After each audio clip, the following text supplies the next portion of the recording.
ইন্নাল্লাহা আশতারা মিনাল মুমিনিনা আনফুসাহুম ওয়া আমওয়ালাহুম বিআন্না লাহুমুল জান্নাহ। জান্নাত কিনতে রাজি নি আপনারা? একে একে রাজি? আল্লাহু আকবার দেখি, আল্লাহু আকবার। হাত নামান জলদি।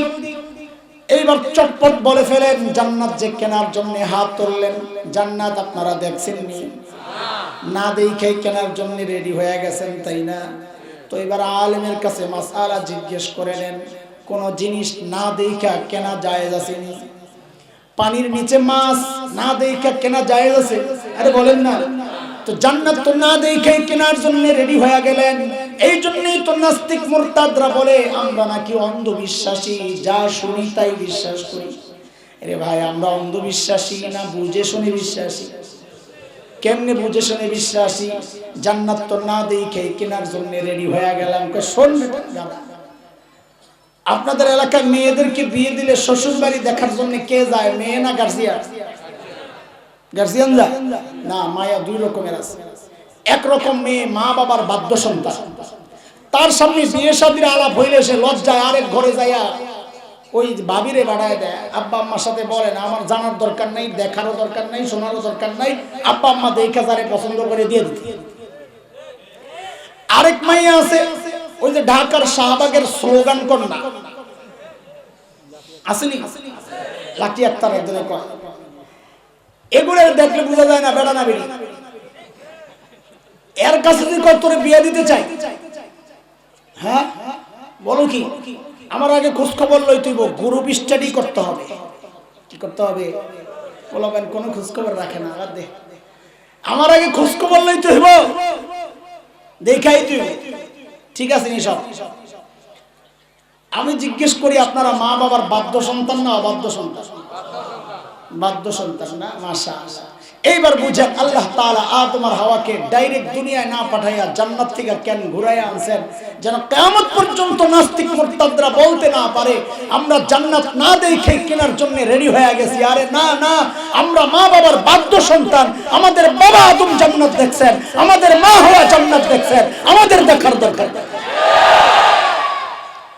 শয়তান যখন দেখলো 3 নাম্বারটা বিফল, এইবার মারছে 4 নাম্বারটা।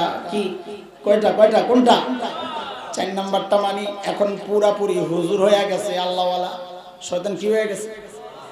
আমি তো এগুলা দেখি আর মনে মনে হাসি। বাংলাদেশে কিছু নেতা আছে সারা জিন্দেগি হুজুরদের বিরুদ্ধে গুতাগুতি কইরা, যেই না নির্বাচন আসে আস্তে করে টুপি টাপি লাগাইয়া বিশাল হাসান মুসরি হিজাব টিজাব লাগাইয়া রাবেয়া বসিয়া আসেনি। আরে কথা কও, শিখছে কার থেকে?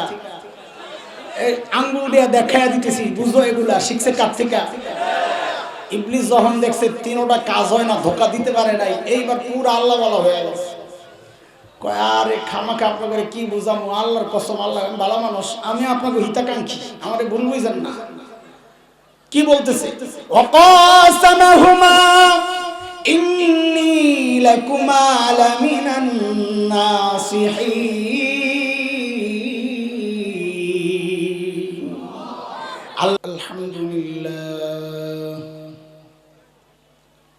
আলহামদুলিল্লাহি ওয়া কাফা ওয়া সালামুন আলা ইবাদিহিল্লাযীনা ইসতাফা। أما بعد فأعوذ بالله من الشيطان الرجيم. بسم الله الرحمن الرحيم.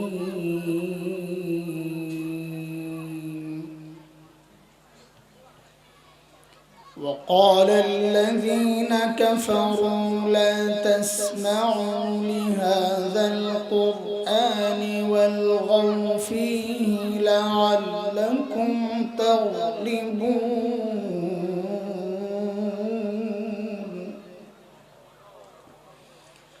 فلنذيقن الذين كفروا عذابا شديدا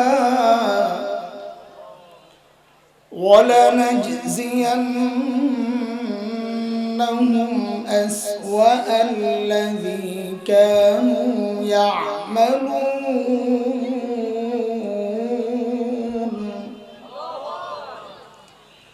ذلك جزاء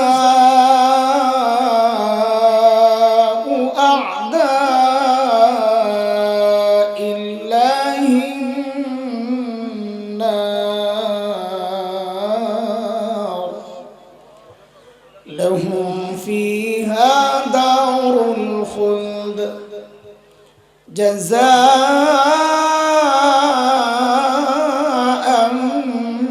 بما كانوا بآياتنا يجحدون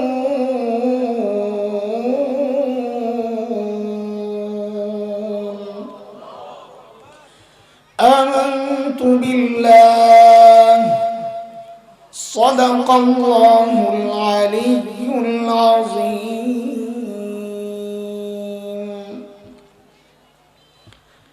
আল আমিন ফাউন্ডেশন টেকনাফ কর্তৃক আয়োজিত আজকের এই বিশাল ইসলাহি মাহফিলের সম্মানিত সভাপতি, উপস্থিত হযরত উলামায়ে কিরাম, মুরব্বিয়ানে আযম, দূর দূরান্ত থেকে আগত ইসলাম প্রিয় সুধী সমাজ, প্রিয় ছাত্র ভাইয়েরা, যুবক বন্ধুরা, পর্দার আলের মা ও বোন, আল্লাহ সুবহানাহু ওয়া তাআলার অশেষ মেহেরবানি, করুণা, দয়া, যে মহান মালিক লাখো কোটি মানুষ থেকে বাছাই করে দ্বীনি এই মজলিসে আমাকে আপনাকে একত্রিত করেছেন, এটা মালিক। ভাই নিচে বসো, নিচে বসো, সবাই নিচে বসো, চেয়ার সরাও, এই লাইট বন্ধ করো, এই লাইট বন্ধ করো, এবার নিচে বসো।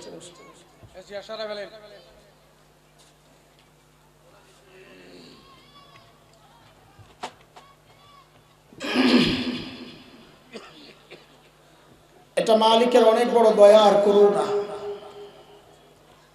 মালিক বলেছেন যে বান্দাকে আমি দিন বুঝাতা সারাক্ষণ আমার স্পেশাল নূরের আওতায় থাকে।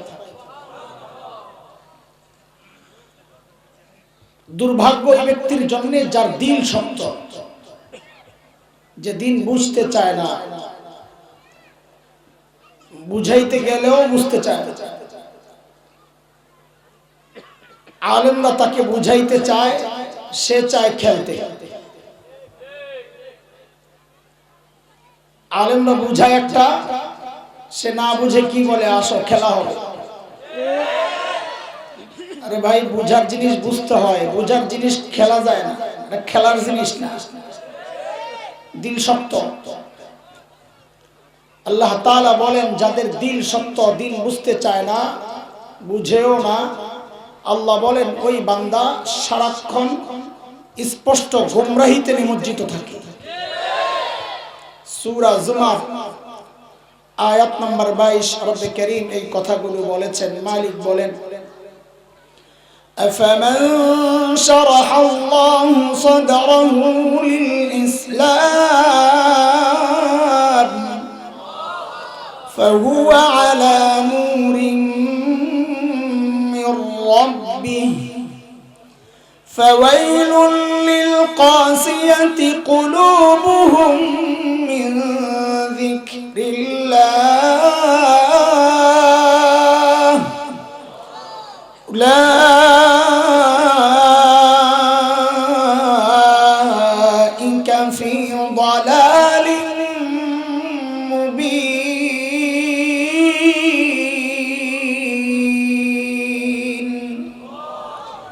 এই আয়াতের মধ্যে রব্বে কারীম এই কথাগুলো বলেছেন। মুহতারাম হাজরিন, যে মহান মালিক এই নিয়ামতে আমাকে ধন্য করলেন, আমাদের ধন্য করলেন, ওই মালিকের শুকরিয়া আদায় করি, জবান খুলে, প্রাণ খুলে কালিমাতুশ শুকর উচ্চারণ করি, আলহামদুলিল্লাহ।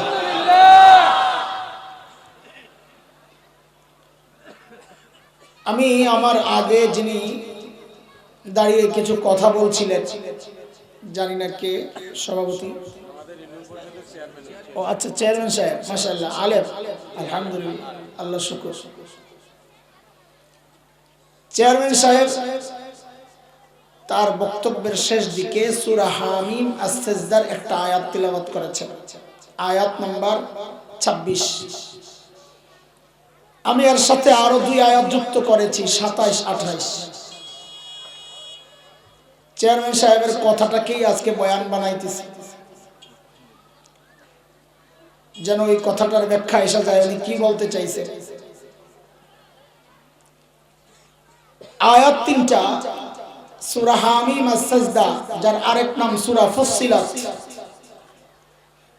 আমি তেলাওয়াত করেছি 26, 27, 28 তিনটা আয়াত। যার প্রথম আয়াতটা কাফেরদের একটা বক্তব্য।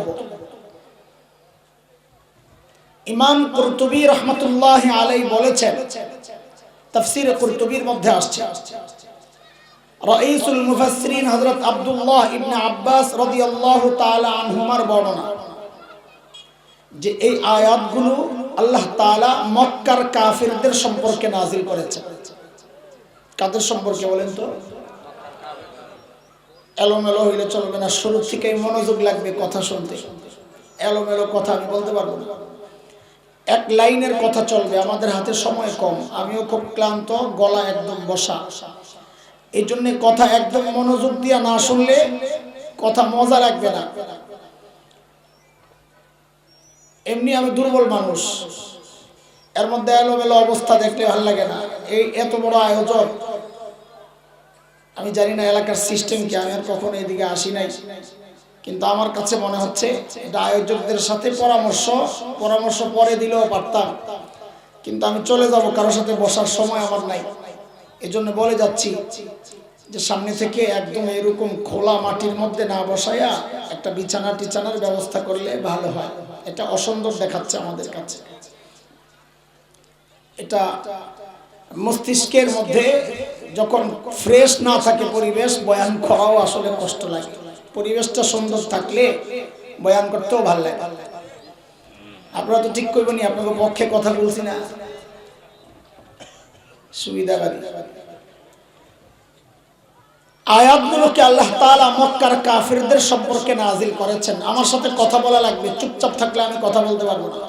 বলেন কাদের সম্পর্কে নাযিল করেছেন? কাফের না, বলেন মক্কার কাফের। কাফের তো দুনিয়া কত মানুষ আছে, মক্কার কাফের। এই জন্য আপনাদের যেন ভেজাল না লাগে, আমি এখন থেকে মক্কার কাফের বলবো না, আমি বলবো আবু জাহেলদের সম্পর্কে নাযিল করেছে। কাদের সম্পর্কে? ওই মক্কার কাফিররাই আবু জাহেলরা। আবু জাহেলদের বক্তব্য ছিল দুইটা। প্রথম আয়াতে আল্লাহ এটা আমাদেরকে শোনাইতেছেন, শেষ দুই আয়াতে আল্লাহ আবু জাহেলদের বক্তব্যের জবাব দিয়েছেন। আবু জাহেলদের বক্তব্য হচ্ছে, তারা বলে وقال الذين كفروا لا تسمعوا لهذا القرآن والغوا فيه لعلكم تغلبون। যারা কাফির তারা বলে এই কোরআন শুনবা না, একটা বক্তব্য। দুই নাম্বার ওয়ালগাউ ফীহি, কাউকে শুনতেও দিবা না। কোথাও কোরআনের আলোচনা হলে, কোরআনের তিলাওয়াত হলে হট্টগোল তৈরি করবা, যেন অন্যরাও শুনতে না পারে। বক্তব্য কয়টা? নিজে শুনবা না, কাউকে শুনতে। তাইলে আশা করা যায় তোমরা মুসলমানদের বিরুদ্ধে জয়ী থাকবা, জয়ী হবা।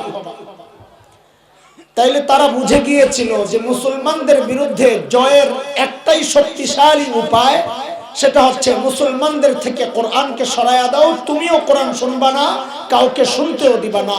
তুমিও কোরআনের উপর চলবা না, কাউকে চলতেও দিবা না। এই বক্তব্যের জবাব আল্লাহ দিয়েছেন দুই আয়াত দিয়া। মালিক বলেন, فَلَنُذِيقَنَّ الَّذِينَ كَفَرُوا عَذَابًا شَدِيدًا وَلَنَجْزِيَنَّهُمْ أَسْوَأَ الَّذِي كَانُوا يَعْمَلُونَ। আল্লাহ বলেন যারা কাফির তাদেরকে আমি অবশ্যই অবশ্যই কঠিন শাস্তি ভোগ করাবো, এবং তাদের এই অপকর্মের শাস্তি আমি আল্লাহ কড়ায় গন্ডায় বুঝিয়ে দিই। প্রথম আয়াত আল্লাহর জবাবের, শেষ আয়াত মালিকের কথা। যালিকা জাযাউ আ'দা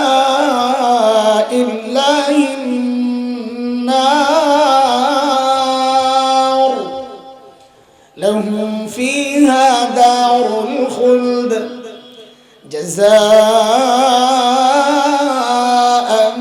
بما كانوا بآياتنا يجحدون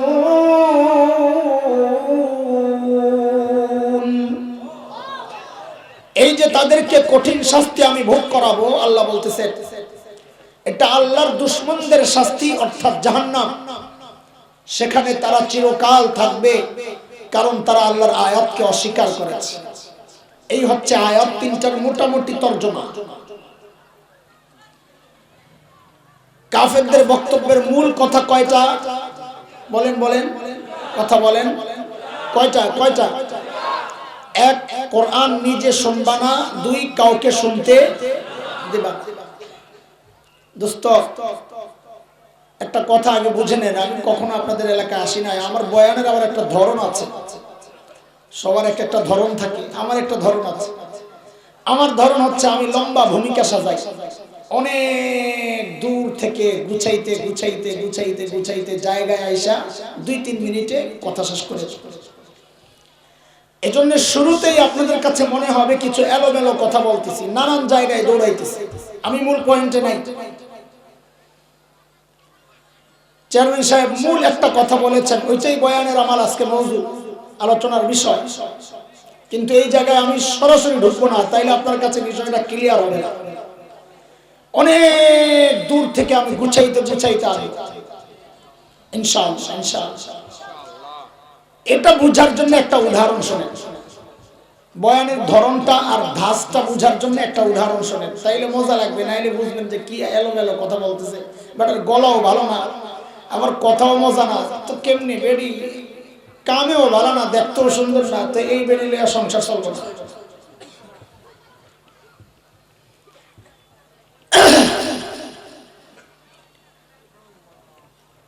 বাড়িতে মেহমান আসছে,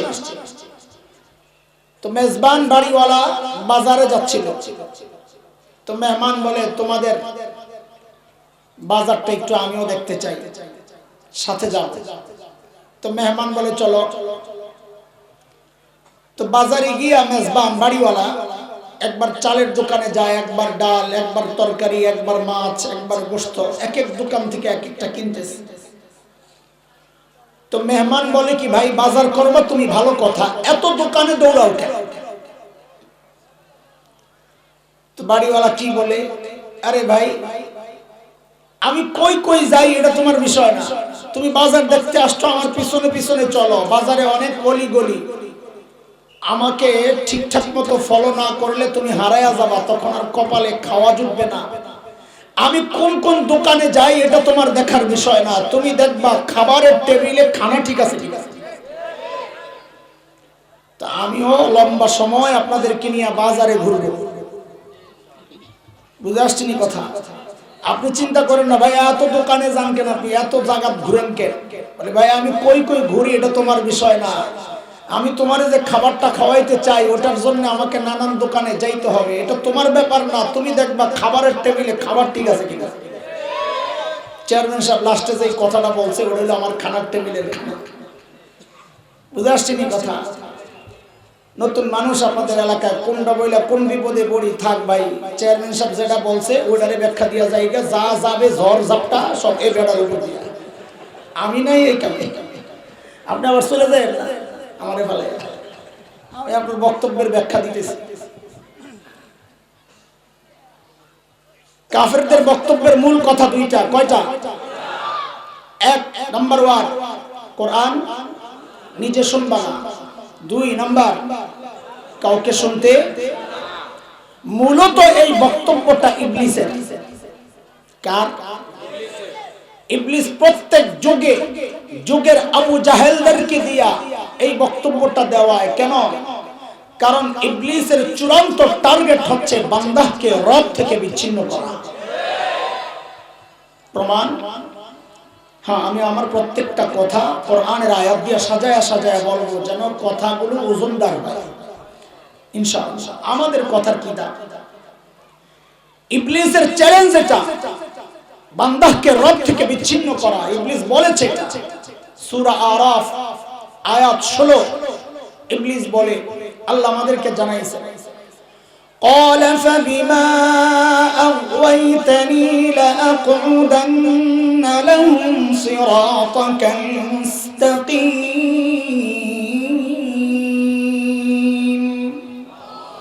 আল্লাহ যাদের কারণে আপনি আমাকে তাড়াইয়া দিবেন আমি এদেরকে ছাড়ব না। বলে কি করবি? বলে তারা যেই রাস্তা দিয়ে আপনার কাছে আসবে সিরাতে মুস্তাকিম, আমি ওই রাস্তায় বসে যাব, তাদেরকে আসতে দিব না আপনার কাছে। কাজে বোঝা গেল ইবলিসের চূড়ান্ত টার্গেট হচ্ছে বান্দাকে রব থেকে বিচ্ছিন্ন করা। বান্দাকে রব থেকে বিচ্ছিন্ন করার পথ কি, পদ্ধতি কি, পন্থা কি, কোন রাস্তায় আগাইলে বান্দাকে রব থেকে বিচ্ছিন্ন করা যায়, এটা বুঝতে হলে সূরা রহমানের প্রথম 3টা আয়াত একটু খেয়াল করতে হবে। আরেক দোকানে যাইতেছে, চলেন। মালিক বলেন আর রহমান আল্লামাল কুরআন খালাকাল ইনসান।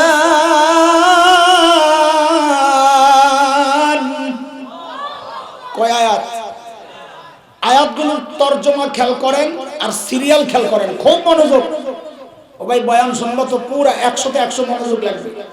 এদিক সেদিক গেলে হারায়া যাবা, বাজারের কোন গলিতে তুমি যাবা গা টের পাইবে না। 1 নম্বর আয়াত রহমান আল্লাহ, 2 নম্বর আল্লামাল কুরআন, যিনি কোরআন শিখালেন, 3 নম্বর খালাকাল ইনসান, যিনি মানুষ সৃষ্টি করলেন। আয়াতগুলোর সিরিয়ালগুলো দেখেন তো আবার। 1 নম্বর রহমান আল্লাহ, 2 যিনি কোরআন শিখালেন, 3 যিনি মানুষ সৃষ্টি করলেন। ঠিক আছে কথা? এইবার আয়াতগুলোর সিরিয়ালগুলো একটু দেখেন তো ঠিক আছে কিনা। আমি আপনি দুনিয়ায় আগে আসছি না আগে কোরআন শিখছি? কথা বলেন। মার পেট থেকে কোরআন শিক্ষা আসছেন কেউ? তো থাকলে আসেন, এখানে বসেন, বয়ান বাদ আপনার চেহারা দেখি বয়া সব আসেন নাকি মার পেটের থেকে কোরআন শিখনেওয়ালা? তার মানে আমরা দুনিয়ায় আগে আসছি, এরপরে কোরআন। কিন্তু আল্লাহর কালামের সিরিয়াল তো আগে কোরআন আল্লাহ শিখাইছেন, তারপর মানুষ সৃষ্টি করছেন। 3 নম্বরে মানুষ সৃষ্টির কথা, 2 নম্বরে কোরআনের শিক্ষার কথা। তাহলে আমাদের বুঝ মতো সিরিয়াল আটপিস হয়েছে কিনা? আরে বেজালটা লাগলে না ছুটানো, আগে বলেন বুঝছেন নি আপনারা? আল্লাহ তাআলা বলতেছেন যিনি কোরআন শিখালেন 2 নম্বর, 3 নম্বর যিনি মানুষ সৃষ্টি করলেন। তাহলে বোঝা গেল আগে কোরআন শিখাইছে আর পরে মানুষ সৃষ্টি করছে, অথচ ব্যাপার তো এমন না। তাইলে আল্লাহ মানুষ সৃষ্টির ব্যাপার 3 নম্বরে কেন নিলেন? কোরআন শিক্ষার ব্যাপার 2 নম্বরে কেন আনলেন?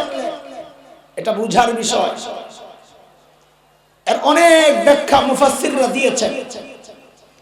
একটা ব্যাখ্যা, 2টা ব্যাখ্যা দিব ইনশাআল্লাহ। একটা একটু বোঝানোর জন্য, আরেকটা আমাদের আলোচনাকে সামনে এগিয়ে নেওয়ার জন্য। একটা ব্যাখ্যা হচ্ছে আল্লাহ আমাদেরকে দেখায়া দিচ্ছেন, এরে বান্দা আমি তোমাকে আগে সৃষ্টি করছি, কথা ঠিক আছে, কিন্তু তুমি নিজেকে মানুষ পরিচয় দেওয়ার আগে যদি তুমি কোরআনী শিক্ষায় শিক্ষিত না হও, তাইলে তুমি দেখতে মানুষ, আসলে মানুষ না। তোমার পরিচয় মানুষ তখনই যখন তুমি কোরআনী শিক্ষায় শিক্ষিত হবা, তাইলে তুমি মানুষ, নাইলে দেখতে মানুষ, আসলে। কথা বুঝে আসছে? একটা উদাহরণ শোনেন, তাইলে আরো বুঝে আসবে। সব ক্লিয়ার করে বুঝেন, অস্পষ্ট রাখেন না কিছু। বুঝাইতে আসছে আমরা, খেলতে আসি নাই। কি করতে আসি নাই? আরে বলেন না, বুঝেন না কিছু আপনারা? কথাবার্তা আকার ইঙ্গিতে অনেক কথা বলবো, বুঝালে। আমরা এখানে কি করতে আসছি? কি করতে আসছি? খেলতে। তুমি খামাখায় আমার কথা না বুঝাই বইলো না খেলা হবে। আরে গাদা, এটা খেলার জিনিস না, এটা বুঝার জিনিস। ঠিক নি কথা? বুঝার জিনিস দিয়া খেলা যায় না। খেলার জিনিস আলাদা, বুঝার জিনিস আলাদা। একটা বেটি ছিল অসভ্য, তাসলিমা নাসরিন, মনে আছে? এই বেটির এক বক্তব্য দিয়া কোরআনের এই আয়াতের সিরিয়াল বুঝে আল্লাহ কেন আটপিস করলেন। তাসলিমা তার এক বইয়ের মধ্যে লিখেছে, এই পেট আমার পেটের মধ্যে আমি যেখান থেকে খুশি সেখান থেকে বাচ্চা নিব। আপনারা তো নাউজুবিল্লাহ কোন, আমি কই বেটি ঠিকই কইছি। কেন? কারণ বেটি বুঝায়া দিছে আল্লাহর কথাই ঠিক। আমি যেহেতু কোরআনী শিক্ষায় শিক্ষিত না, এই জন্য আমি দেখতে মানুষ, আসলে মানুষ না। কেন? যেখান থেকে সেখান থেকে পেটের মধ্যে বাচ্চা নেওয়া, এটা তো মানুষের চরিত্র না, এটা তো কুত্তার চরিত্র। তাসলিমা বুঝাইয়া দিছে যে হ্যাঁ, কথা ঠিক আছে, আমি আসলে মানুষ না, আমি আর কুত্তি, কোনো পার্থক্য নাই। আল্লাহ বলেন ওই জন্য আমি কোরআন শিক্ষার ব্যাপার আগে আনছি, মানুষ শিক্ষার ব্যাপার পরে নিছি। কথা ঠিক আছে? এক ব্যাখ্যা দিলাম, আরেকটা ব্যাখ্যা বুঝেন, এটা আমাদের আলোচনাকে সামনে এগিয়ে নেওয়ার জন্য ওই ব্যাখ্যা। আয়াতগুলোকে উপর থেকে নিচের দিকে সাজান। উপরে আর রহমান, মাঝখানে আল্লামাল কুরআন, নিচে খালাকাল ইনসান। উপরে রহমান, মাঝখানে কোরআন, নিচে ইনসান। আল্লাহ কি বোঝাচ্ছেন বান্দারে? আমি রহমান উপরে, তুমি মানুষ নিচে। আমি রহমানের রহমত যদি তুমি মানুষ পর্যন্ত আনতে চাও, দুনিয়ার কোনো তন্ত্রে মন্ত্রে কাজ হবে না, দুনিয়ার কোনো সিস্টেমে কাজ হবে না। রাস্তা একটাই, রহমান আর বান্দার মাঝখান দিয়া কোরআনকে ঢুকায়া দাও। আল্লাহর বান্দার মাঝখানে কোরআন থাকবে তো আল্লাহর রহমত বান্দা পর্যন্ত আসবে। কোরআন সরে যাবে, আল্লাহর রহমত বান্দা পর্যন্ত আসা বন্ধ হয়ে যাবে। এই খবর শয়তানের আছে কিনা? ওই জন্য দোস্ত, শয়তান মানুষকে রব থেকে বিচ্ছিন্ন করার তার যে চূড়ান্ত টার্গেট, ওটা বাস্তবায়নের জন্য সে যে রাস্তা অবলম্বন করেছে, সেটা হচ্ছে বান্দাকে কোরআন থেকে দূরে সরাইয়া দাও, বান্দা অটোমেটিক রব থেকে বিচ্ছিন্ন হয়ে যাবে। বুঝে আসছে কথা? এক দোকানের সদাই শেষ, চলেন আরেক দোকানে যাই। এই আমি কই আছি এখন? বাজারে। বাজারে কোথায়? মাশাআল্লাহ, বলেন কোথায়? হ্যাঁ, এটা মাথায় রেখেন, যারা পরে আসছে আগা মাথা কিচ্ছু বোঝার দরকার নাই, বইয়া দাও, দেরি করে আছি। চলেন আরেক দোকানে যাই। শয়তান বড় বাটপার। বাটপার কোনদিন মানুষকে এক পদ্ধতিতে ধোঁকা দেয় না। এক পদ্ধতিতে ধোঁকা দিলে তো ধরা পড়ে যাবে। ছোট্ট একটা গল্প শোনাই। এক চোর গেছে এক বুড়ার বাড়িতে চুরি করার জন্য। বুড়ারা আবার রাগ করেন না যে আমাদের বাড়িতে কেন বাড়াইলেন। কারণ হচ্ছে এখন চোরেরা রাতে যারা চুরি করে, এরা জুয়ানদের বাড়িতে যায় না। কি জন্য যায় না? যখনই যায় জানালার দরজার ফাঁক দিয়ে যখন ভিতরে দেখে আল্লাহর বান্দা কেউ না কেউ আসমানের দিকে মোনাজাত ধরে শুয়ে রয়েছে। সুবহানাল্লাহ পড়তেছে। আসমানের দিকে মোনাজাত দিয়ে শুয়ে শুয়ে কি করে? আরে ফেসবুক চালায়। কথা কয় না? আরে কথা ঠিক নেই না? তেমন চোরারা খোঁজে কোন বাড়িতে বুড়া আছে, চুরি করতে সুবিধা। এক চোরা গেছে এক বুড়ার বাড়িতে চুরি করবার জন্য। ঘরের ভিতরে ঢুইকা গাট্টি গট্টি গোল করতেছে, কিন্তু চোরে জানে না বুড়াও যে ফেসবুক চালায়।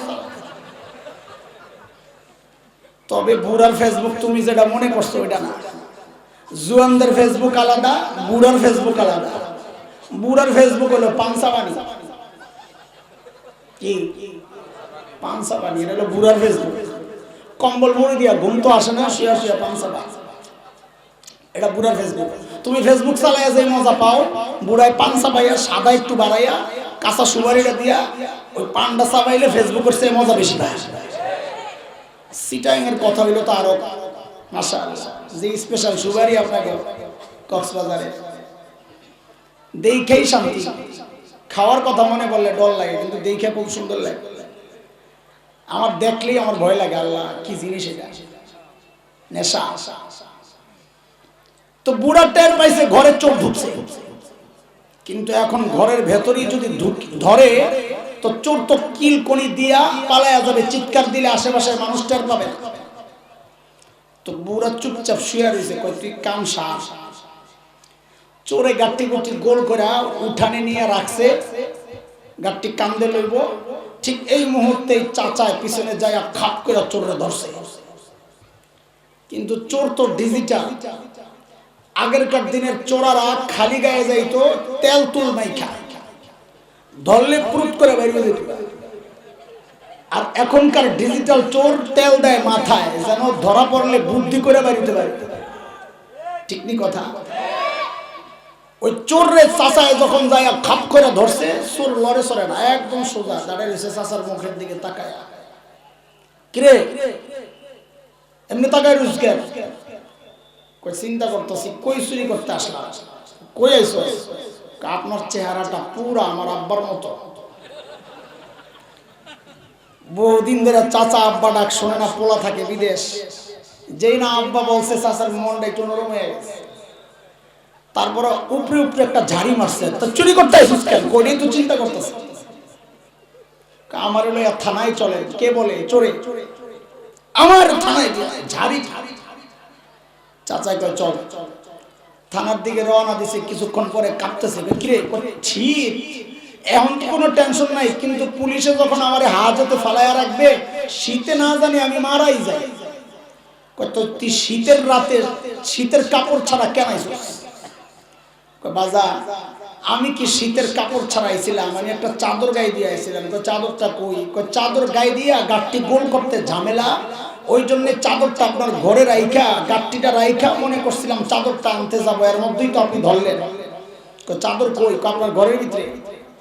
এখন যদি একটু সুযোগ দেন, আপনি দাঁড়ান, আমি চাদরটা লয়ে কই যা। সরে ঘরে গেছে, চাচাই তো অপেক্ষা, চাদর লয়ে তো আর আয় না। কিরে পাস না, লাইটটা জ্বালা, চুপ তো, কথা কয় না। কিছুক্ষণ পর চাচা ঘরে ঢুকে দেখে, আয় মাহবুব, চাচা যেই দামি কম্বলটা গায়ে দিয়া শুয়ে আছিল, চোরা ওই কম্বলটা বইটা আরেক দরজা দিয়া পালাইছে। চাচা মনে মনে চিন্তা করতেছে, বদমাইশ তুই তো আবার আসবি, গাঠটি তো রয়ে গেছে। ঠিকই কয়দিন পর চোরা ওই বাড়িতে আবার ঢুকছে চাচার ঘরে। চাচাও রেডি, আজকেও সজাগ। যেই না গাট্টি গুট্টি গোল করে নেয়া বাহিরে উঠানে রাখছে, এর মধ্যেই চাচায় যায় আজকে ধরছে আরো শক্ত করে। আজকে কই যাবে? চোরা এইবার কি করছে, চাচার হাত ধরে টানে। কিরে কই টানস?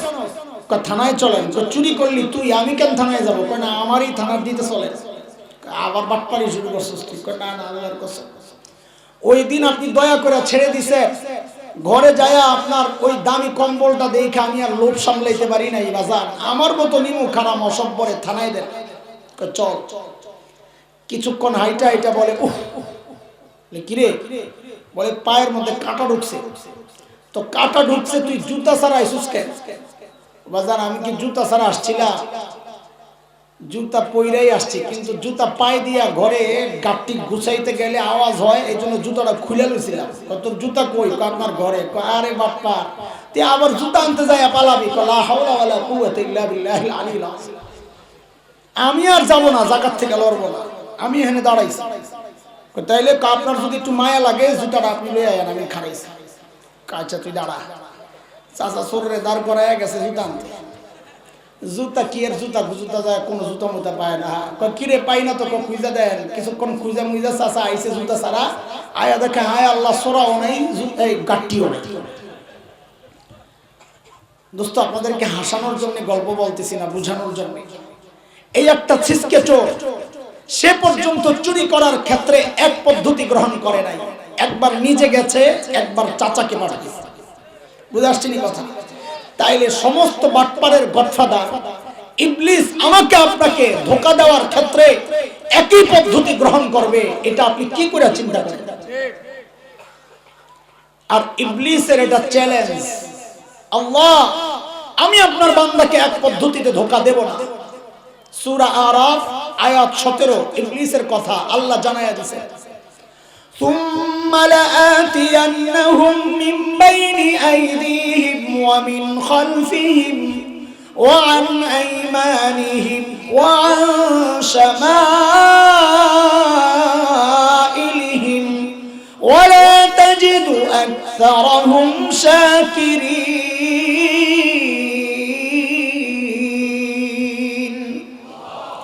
আল্লাহ আমি আপনার বান্দাকে সামনে দিয়া, পেছন দিয়া, ডান দিয়া, বাম দিয়া হামলা করবে। মুফাসসিরিনে কেরাম বলেন এর অর্থ হচ্ছে ইবলিস মানুষকে এক পদ্ধতিতে ধোঁকা দিবে না, নানান পদ্ধতিতে হামলা করবে। বুঝে আসছে কথা? চলেন আরেক দোকানে যাই। কি সেটা? ঠিক 2 আয়াত পর 20-21 নম্বর আয়াত সূরা আরাফ, আল্লাহ বান্দাকে দেখায়া দিবেন, এই দেখ ইবলিসের চ্যালেঞ্জের বাস্তবতা দেখ। তোদের বাবা আর মা আদম আর হাওয়াকে ধোঁকা দেওয়ার ক্ষেত্রে ইবলিস এক পদ্ধতি গ্রহণ করে নাই, 4টা পদ্ধতি গ্রহণ করে তারপর ধোঁকা দিয়েছে। কয়টা বলে? কথা বলেন, কয়টা? কাকে কাকে? বাবা মাকে। কাকে?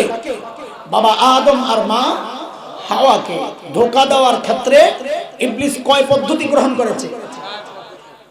সূরা আরাফ 20-21 নম্বর আয়াত আল্লাহ বলছেন, খেয়াল করে, فوسوس لهما الشيطان ليبدي لهما ما وري عنهما من سوآتهما وقال ما نهاكما ربكما عن هذه الشجرة إلا أن تكونا ملكين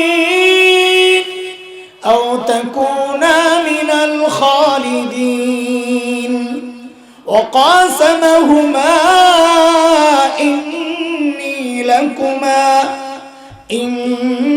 لكما لمن الناصحين। কয় পদ্ধতি? কয়টা? আমি আয়াতগুলোর তরজমা শোনাবো না, আমি শুধু ধোঁকাগুলো আঙ্গুল দিয়ে দিয়ে দেখায় দিই। কেন জানেন? কারণ সেম ধোঁকাগুলো এই সমাজের মানুষকে ইবলিস দেয়। যেই ধোঁকা আমার বাবা আর মাকে দেওয়া হয়েছে, ওই সেম ধোঁকা এখনো দেওয়া হয়। কিন্তু আদম আর হাওয়াকে ইবলিস জিজ্ঞেস করতেছে ফল খান না কেন? তো বলে আল্লাহ নিষেধ করছে এই জন্য খাই না। তো ইবলিস বলে, আরে আল্লাহর কথা তো আপনারা বুঝেন নাই। কে বলতেছে? কার সামনে? আমি আদম আর বলবো না, আমি বলবো নবী, আপনিও বলবেন নবী, তাইলে খেলার জমবে, কথাটা বুঝে আসবে সহজে। বলেন এই কথা কার? আল্লাহর কথা বুঝে নাই কে? নবী। নবী কে? কে বলতেছে? আরে কে বলতেছে? এটা মাথায় রেখেন, এখন থেকে বলবো বক্তব্য ইবলিসের কার সামনে বলতেছে? নবীর সামনে। বলেন কার সামনে? এটা খেয়াল করেন, এটা সূক্ষ্ম বিষয়, কেন পরে বুঝবেন। আয়েশা বলে ফল খান না কেন? আল্লাহ নিষেধ করছে। হায় হায়, আল্লাহর কথা তো আপনারা বুঝেন নাই। কি বলছে? আশা যারা আলেমরা বুঝে গেছে, মারেফা না কেনার পেজ দিছে। এবার আপনারা বুঝেন। ধরেন এই লাইনে 10টা কাঁঠাল গাছ আছে, আয়েশা জিজ্ঞেস করতেছে এই কাঁঠাল খান না কেন? আল্লাহ নিষেধ করছে। হায় আল্লাহ, আল্লাহ নিষেধ করছে আশ-শাজারা মা নাহাকুমা রাব্বুকুমা আন হাযিহি শাজারা। আল্লাহ এই যে 1 নম্বর নির্দিষ্ট গাছ, এটার ফল খাইতে মানা করছেন, আরো যে 9টা আছে ওটা তো মানা করে নাই, ওখান থেকে খা। তো আল্লাহর বক্তব্যের ব্যাখ্যা দিল কে? মুফাসসির হুজুরের নাম কি? আরে বলেন না, মুফাসসির হুজুরের নাম? কার সামনে তাফসীর করতেছে? কার সামনে? ওহো, কারবার তাইলে এই জায়গায় আমরা তো বুঝি নাই। তাইলে এই সময়ে ইবলিসের দোসররা শরীয়তের ব্যাখ্যা দেয় আয়েশা ওই নবীদের ওয়ারিস উলামায়ে কেরামের সামনে। শিখছে কার থেকে? আরে শিখছে কার থেকে? সময়ের সবচেয়ে বড় শিক্ষক আর আলেম হচ্ছেন নবীরা। নবীর সামনে আল্লাহর বক্তব্যের ব্যাখ্যা দিচ্ছে ইবলিস। ঠিক ইবলিসের দোসররাও এখন আলেমদেরকে শরীয়তের ব্যাখ্যা বোঝায়। আপনারা বুঝেন না এগুলা? মূর্তি ভাস্কর্যের মধ্যে পার্থক্য আছে, আপনারা হুজুররা বুঝেন না এটা। মূর্তি আর ভাস্কর্যের মধ্যে কথা কয় না, বলে আপনারা হুজুররা বুঝেন না এগুলা। শরীয়ত বুঝাইতেছে আমাদের। শিখছে কার থেকে? আরে আলেমদেরকে যে শরীয়ত বুঝায় বুঝতে হবে, সেই ইবলিসের দোষর। আমরাও বড় মুসিবতে আছি, খুব চাপে আছি। এই কথা মানতে চায় না যে ভাস্কর্য মূর্তির মধ্যে পার্থক্য আছে, এটা মানতে চায় না। কেস মামলা হামলা নিষিদ্ধ কত ঝামেলা যাইতেছে উপর দিয়া। তো শেষে চাপে বইরা মাইনা লইছি, হ্যাঁ মূর্তি আর ভাস্কর্যের মধ্যে পার্থক্য আছে। আপনারা মনে মনে চিন্তা করতেছেন, আরে হুজুর তো গেল ঘুরা, হ্যাঁ কি করবো ভাই, বিপদে আছে। আমার জায়গায় আপনি থাকলে বুঝতে ভাই মাইনা লইছি মূর্তি আর ভাস্কর্যের মধ্যে পার্থক্য আছে। কি পার্থক্য? পার্থক্য হইল মূর্তি বানাইলে জাহান্নামে যাইতে হবে, ভাস্কর্য বানাইলে দোজখে যাইতে হবে। ঠিক আছে না? পার্থক্য আছে না? আরে কথা কয় না, পার্থক্য আছে না? আছে আছে। মূর্তি বানাইলে কই কই, ভাস্কর্য বানাইলে কোথায়? পার্থক্য আছে না? আছে। মাইনা লইছি, যা এখন খুশি থাক, এখন কি খুশি থাক। এর মানুষ ধোকায় পড়ে দ্বীনের ব্যাপারে আলেমের চেয়ে বেশি বুঝা, এটা ভালো লক্ষণ না, এটা ধ্বংসের লক্ষণ, পতনের লক্ষণ, পচনের লক্ষণ, মরণের লক্ষণ। এক আল্লাহর বান্দা মৌলবী দেখতে পারে না, আছে না এরকম মানুষ? অভাব নাই, মৌলবী দেখতে পারে না। তা একদিন স্বপ্নে দেখে কি নামাজের মধ্যে ইমামের জায়গায় পিছনে বড় বড় মৌলবীরা, হুজুররা। এত ঘুমের থেকে উঠাই মনে মনে খুশি, মোল্লারা আমারে চিনল না রে, আল্লাহ তো ঠিকই আমার মর্যাদা দিছে, মোল্লারা নামাজে আমার পিছনে আর আমি, আরে কথা বলো না। নিজের ছেলেরে পাঠাইছে সময়ের সবচেয়ে বড় আলেমের কাছে, যা এই স্বপ্নের ব্যাখ্যা লইয়া, দেখবি হুজুররা আমারে দেখতে পারে না তো উল্টা পাল্টা ব্যাখ্যা দিবি। ছেলে গেছে সময়ের সবচেয়ে বড় আলেমের কাছে, হুজুর একটা স্বপ্নের ব্যাখ্যা জানতে হবে। বলে কি? বলে আমার আব্বা স্বপ্ন দেখছে হুজুর আপনারা সবাই পিছনে নামাজের মধ্যে আর আমার আব্বা সামনে।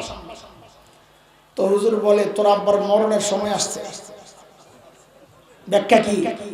আর কথা বলেন না। কেমনে? তুই যায় দেখ কেমনে। বাড়িতে যাওয়ার পোলায় বুঝা গেছে হুজুর আসলেই খারাপ, আমার বাপে যে দেখতে পারে না কারণ আছে। কি সুন্দর স্বপ্নটা দেখলো আব্বা, আর কি ব্যাখ্যাটা দিল, মৌলবীরা আসলেই খারাপ।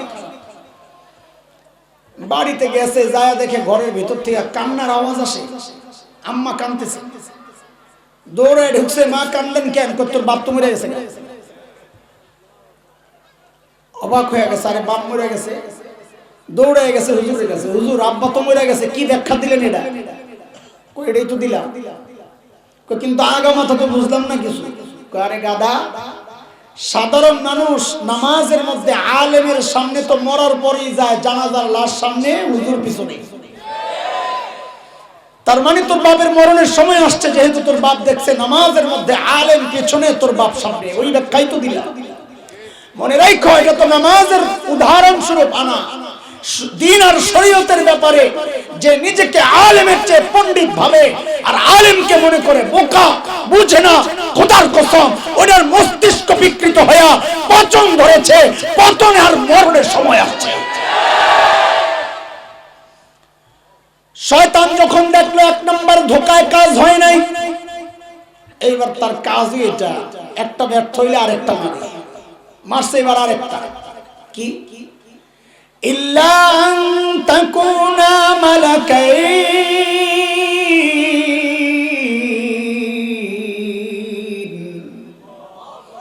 বলে ফল খান না কেন? আল্লাহ নিষেধ করছে। হায়, আল্লাহর কথা তো বুঝলেন না, আল্লাহ কি জন্য নিষেধ করছেন? কি জন্য? বলে এই ফল খাইলে আপনারা ফেরেশতা হয়ে যাবেন, এটা আল্লাহ চায় না। দেখছেন নি কারণ কি বলে? ফল খাইলে আপনারা, আর আপনারা বুঝতেছেন না আমার কথা, খেয়াল করেন। আদমকে শয়তান ফেরেশতা বানাইতে চাইছে, এটা কি আদমের মর্যাদা বাড়াইতে চাইছে না কমাইতে চাইছে? বলেন, কমাইতে চাইছে। কেমনে? এটা আলেমরা বুঝবে, বুঝে গেছে, আপনারা তো বুঝেন নাই, বুঝাইতে আসছি। খেলতে চাইেন না, বারবার কথাটা বলি না, মজা পাই আমি বলি। আহলুস সুন্নাহ ওয়াল জামাতের আকীদা হচ্ছে সমস্ত নবীদের মর্যাদা সমস্ত মাখলুকের উপরে, এমনকি ফেরেশতাদের উপরে। তো আদম আলাইহিস সালাম নবী, তার মর্যাদা ফেরেশতার উপরে না নিচে? বলেন বলেন, খেয়াল করেন, খুব মনোযোগ দেন। আমি ওই যুগের শয়তানের ওই প্রথম সময়ের চক্রান্তগুলো যে এখনো চলতেছে একটু আঙ্গুল দিয়ে দেখায় দিতেছি, বুঝেন।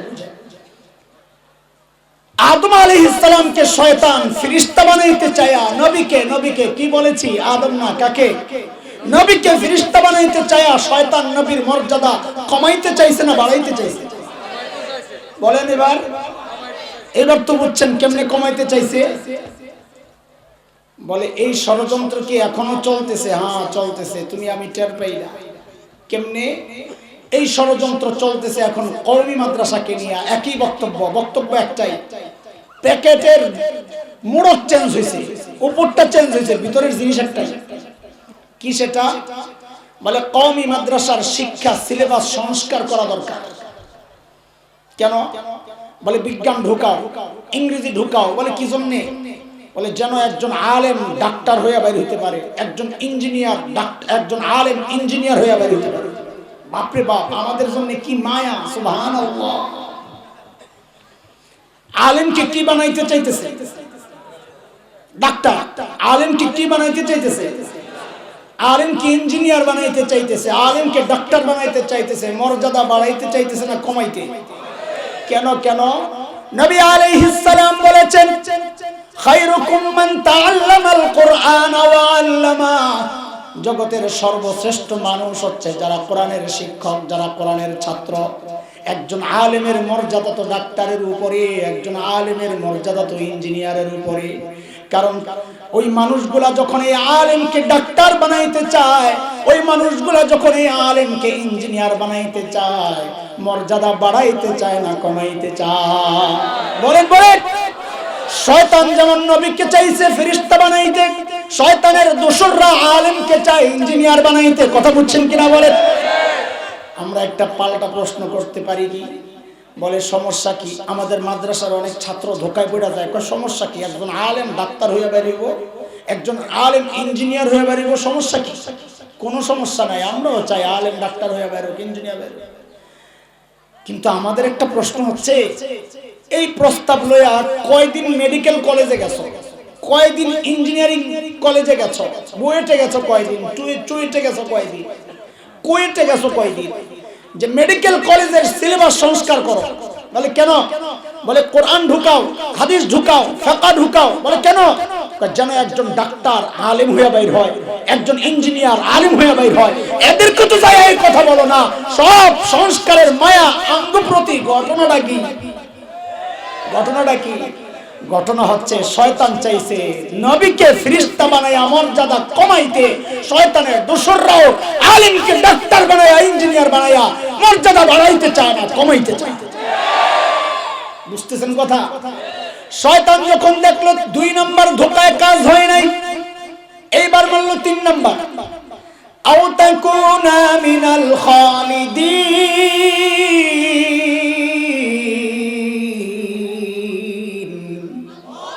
ফল খান না কেন আপনারা ফল খাইলে আল্লাহ নিষেধ করছেন হায় আল্লাহ কি জন্য নিষেধ করছেন আপনারা তো বুঝেন নাই বলে কি জন্য বলে ফল খাইলে জান্নাতে স্থায়ীভাবে থাকার ব্যবস্থা হয়ে যাবে এটা আল্লাহ চায় না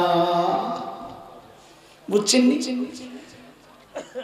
বলে এখানে কি ধোঁকা এখানে ধোঁকা হচ্ছে আল্লাহর মর্জির খেলাফ বক্তব্য এটা অপব্যাখ্যা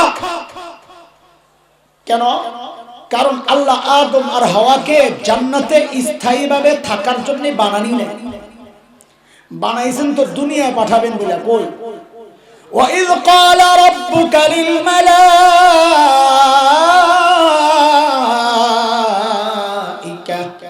ইন্নী জাইলুম ফিল আরদি খলিফা কই পাঠাবেন আর বলেন না কই পাঠাবেন হ্যাঁ একটা প্রশ্ন আপনাদের জাগতে পারে যদি জাগে তো জবাব দিব না হয় খোঁচায়া কথা আগানোর বাড়ানোর দরকার নাই সেটা হচ্ছে আদম আর হাওয়াকে আল্লাহ যদি দুনিয়ায় পাঠানোর জন্যই বানায়া থাকেন মাঝখান দিয়ে জান্নাতে কি জন্য পাঠাইলেন বানায়া ডাইরেক্ট দুনিয়ায় পাঠাইয়া দিতে জান্নাতে পাঠানোর কারণেই তো শয়তানের সাথে সাক্ষাৎ গন্ডগোল লেগে গেল জাগেনি প্রশ্ন আর প্রশ্ন না জাগলে খামাখা এনে আমার সময় কাটানোর দরকার নাই সামনে জরুরি কথা রয়ে গেছে বলেন জাগে কেন আল্লাহ তাআলা ডাইরেক্ট দুনিয়ায় না পাঠায়া জান্নাত থেকে ঘুরায় আনলেন শুনেন কারণটা একটু শুনেন আল্লাহ আমাদের কাছে জান্নাত বিক্রির প্রস্তাব করছেন। সূরা তাওবা আয়াত 111, ইন্নাল্লাহা আশতারা মিনাল মুমিনিনা আনফুসাহুম ওয়া আমওয়ালাহুম বিআন্না লাহুমুল জান্নাহ। জান্নাত কিনতে রাজি নি আপনারা? কে কে রাজি? আল্লাহু আকবার, দেখি আল্লাহু আকবার। হাত নামান জলদি। এইবার চটপট বলে ফেলেন জান্নাত যে কেনার জন্য হাত তুললেন। জান্নাত আপনারা দেখছেন নি? না দেখে কেনার জন্য রেডি হয়ে গেছেন, তাই না? তো এবার আলেমের কাছে মাসআলা জিজ্ঞেস করে নেন, কোন জিনিস না দেখা কেনা জায়েজ আছে নি? পানির নিচে মাছ না দেখা কেনা জায়েজ আছে? আরে বলেন না। তো জান্নাত তো না দেখে কেনার জন্য রেডি হয়ে গেলেন। এই জন্যই তো নাস্তিক মুরতাদরা বলে আমরা নাকি অন্ধবিশ্বাসী, যা শুনি তাই বিশ্বাস করি। আরে ভাই, আমরা অন্ধবিশ্বাসী না বুঝে শুনে বিশ্বাসী? কেমনে বুঝে শুনে বিশ্বাসী? জান্নাত তো না দেখে কেনার জন্য রেডি হয়ে গেলাম। শোন বেটা, আপনাদের এলাকায় মেয়েদেরকে বিয়ে দিলে শ্বশুর বাড়ি দেখার জন্য কে যায়? মেয়ে না গার্জিয়ান? গার্জিয়ান যায় না। মায়া দুই রকমের আছে। একরকম মেয়ে মা বাবার বাধ্য সন্তান, তার সামনে বিয়ে শাদীর আলাপ হইলে সে লজ্জায় আরেক ঘরে যাইয়া ওই ভাবিরে বাড়ায় দেয়। আব্বা আম্মার সাথে বলে না, আমার জানার দরকার নাই, দেখারও দরকার নাই, শোনারও দরকার নাই, আব্বা আম্মা দেখে যারে পছন্দ করে দিয়ে দিতে। আরেক মাইয়া আছে ওই যে ঢাকার শাহবাগের স্লোগান কন্যা আসেনি, লাকি আক্তার একজনে কয়, এগুলো দেখলে বোঝা যায় না বেড়া না বেড়ি। এর কাছে যদি কত তোরে বিয়ে দিতে চাই, হ্যাঁ বলো কি? আমার আগে খোঁজ খবর লই তুইব, গ্রুপ স্টাডি করতে হবে। কি করতে হবে? বলবেন কোনো খোঁজ খবর রাখে না, আবার দে। আমার আগে খোঁজ খবর লই তুইব, দেখাই তুই ঠিক আছে নি সব। আমি জিজ্ঞেস করি, আপনারা মা বাবার বাধ্য সন্তান না অবাধ্য সন্তান? বাধ্য সন্তান না, মাশাআল্লাহ। এইবার বুঝেন আল্লাহ তাআলা আদম আর হাওয়াকে ডাইরেক্ট দুনিয়ায় না পাঠাইয়া জান্নাত থেকে কেন ঘুরাইয়া আনছেন? যেন কিয়ামত পর্যন্ত নাস্তিক মুরতাদরা বলতে না পারে আমরা জান্নাত না দেখে কেনার জন্য রেডি হয়ে গেছি। আরে না না, আমরা মা বাবার বাধ্য সন্তান। আমাদের বাবা আদম জান্নাত দেখছেন, আমাদের মা হাওয়া জান্নাত দেখছেন, আমাদের দেখার দরকার।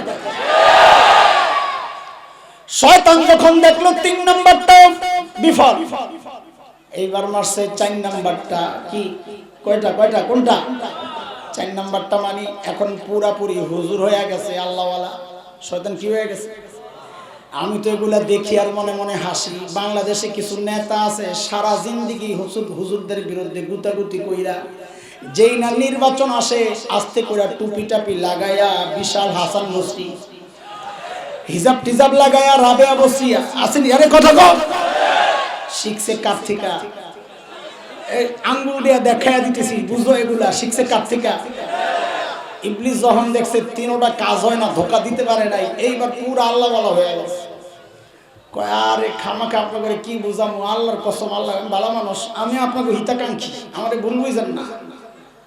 কি বলতেছে? ওয়াকাসামাহুমা ইন্নী লাকুমা লামিনান নাসিহিন। আল্লাহর কসম খায়া বলি আমারে ভুল বুঝেন না, আমি আপনাদের হিতাকাঙ্ক্ষী। মাশাআল্লাহ। শয়তান যার বন্ধু হয়, হিতাকাঙ্ক্ষী হয়, তার শত্রু লাগে না। শত্রুর দরকার নেই তো। আমেরিকা যার বন্ধু হয় তার আর শত্রু লাগে না, কথা বলো না। ভারত যার বন্ধু হয় তার শত্রু লাগে না। এটা বললে অনেকের কলিজায় আগুন ধরে। হ্যাঁ, হুজুররা খালি ভারতের বিরুদ্ধে বলে, ভারত আমাদেরকে কত কিছু দেয়, মাশাআল্লাহ দেয়, আমরা অস্বীকার করি না। কখন দেয়? যখন বাংলাদেশে পেজ পাওয়া যায় না তখন বর্ডার বন্ধ করে দেয়, যে এখন পেজ না খায়া থাকে। আর যখন দেখে বাংলাদেশের কৃষকের ফসল ঘরে আসছে, এখন বেচার টাইম, ঠিক ওই মুহূর্তে বর্ডার ছাড়া দেয়। আমার দোস্ত বন্ধুরা আমগুলি একটু বেচা দেয়। কথা বুঝেন নাই? ভারত আমাদের ওই রকম বন্ধু। মাঝে মধ্যে বন্ধুত্বের চূড়ান্ত প্রকাশ ঘটাইতে চায়। কেমনি? তোমাদের তো রাষ্ট্র চালাইতে অনেক কষ্ট হয়, আমরা আসতেছি দখল কইরা একবারে সালাম, সবাই মিলে জিল্লা খা। ভারত আমাদের বন্ধু বুঝাইতেছে। আরে কথা কও না। এগুলা বলতে গেলে অনেকে সহ্য করতে পারে না, কারণ নুন খায় যেহেতু গুণ তো গাওয়া লাগবে। দালালে ভরে গেছে দেশ, খোদার কসম পালাতে পারবে না শেষমেশ ইনশাআল্লাহ। বাংলাদেশের আকাশে শকুনের আনাগোনা পরিলক্ষিত হচ্ছে। যুবক প্রস্তুত হও, প্রস্তুত হও। উপলব্ধি করতে পারছি সময় বেশি ভালো না, সময় বেশি দেরি নাই। খুব শিগগির একটা কিছু হতে পারে, রক্তাক্ত এক যুদ্ধ, আরেকটি মুক্তিযুদ্ধ হতে পারে। প্রস্তুত থাকতে হবে। দিলের মধ্যে এই চেতনা জাগাও। শাইখুল হিন্দের রুহানি সন্তানরা যতদিন বেঁচে থাকবে ইনশাআল্লাহ একটা যদি পালা দেয়, আল্লাহর কসম একটাকে জীবন্ত পালাতে দেওয়া হবে না, জীবন্ত পালাতে দেওয়া হবে।